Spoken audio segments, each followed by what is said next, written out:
Hello बच्चों, let's read the following question. Select the correct statement regarding pseudo force. Pseudo force के regarding हमें correct statement क्या करना है, सिलेक्ट करना है. First statement is it is electromagnetic in origin. ये ओरिजिन में इलेक्ट्रोमैग्नेटिक होता है. Second option is Newton's third law is applicable for it. Newton's third law इसके लिए एप्लीकेबल है. It is a fundamental force. ये एक फंडामेंटल फोर्स होती है. And fourth option is it is use to make Newton's law applicable in non inertial frame. Non inertial frame में Newton's के law को एप्लीकेबल बनाने के लिए इस फोर्स को हम यूज करते हैं. First of all we will talk about the key concept of the question कि इस क्वेश्चन का की कॉन्सेप्ट क्या है. तो सूडो फोर्स क्या होती है? एक फिक्टिशियस फोर्स होती है. सूडो फोर्स क्या होता है? एक फिक्टिशियस फोर्स होता है. मीन्स ये फोर्स रियल में एक्ट नहीं करता. इसको हम क्या करते हैं? अज्यूम करते हैं.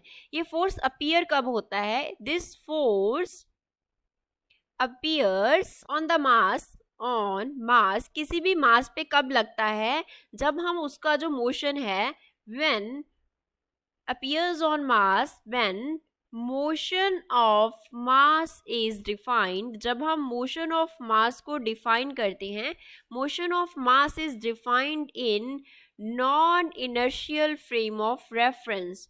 Non inertial frame of reference में जब हम मोशन ऑफ मास को डिफाइन करते हैं तब जो फोर्स उस पे अपीयर होता है that is known as pseudo force. Non inertial frame of reference की जो एग्जांपल है वो हम ले सकते हैं एक्सेलरेटिंग फ्रेम ऑफ रेफरेंस. अगर फ्रेम ऑफ रेफरेंस क्या कर रहा हो?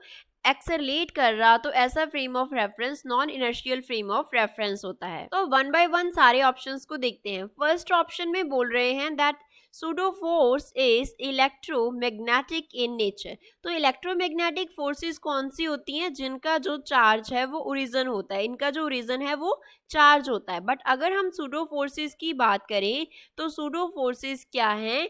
नॉट रियल, रियल नहीं है एंड चार्ज इनका ओरिजिन नहीं है. No charge is origin. Charge इनका कोई भी चार्ज इनका ओरिजिन नहीं है. तो फर्स्ट ऑप्शन क्या हो गया? रॉन्ग हो गया. सेकंड ऑप्शन की बात करते हैं. सेकंड ऑप्शन में क्या दिया गया है? न्यूटन्स थर्ड लॉ एप्लीकेबल है. न्यूटन्स लॉज जो हैं वो एप्लीकेबल हैं. न्यूटन्स लॉज जो हैं वो कहाँ पे एप्लीकेबल है? Applicable in inertial frame of reference. Inertial frame में न्यूटन के लॉज जो हैं वो एप्लीकेबल हैं.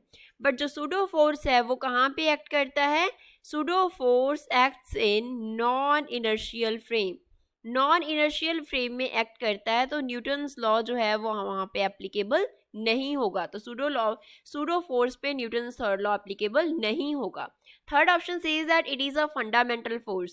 Pseudo force is not a fundamental force. ये हमने क्या किया? अपनी तरफ से एक फिक्टिशियस फोर्स जो है वो अज्यूम किया है. तो ये फंडामेंटल फोर्स नहीं है.